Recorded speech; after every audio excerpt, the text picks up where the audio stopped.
Hi, I wanted to show you how easy it is to make hand soap, homemade. So this recipe is for 8 ounces in a foaming hand pump bottle.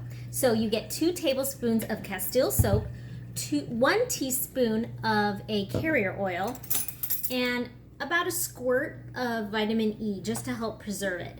And then you just fill the rest up with distilled water and your essential oils. Today I'm deciding to make a really fresh summer scent, lemon and lemongrass. So that's what I'm gonna put.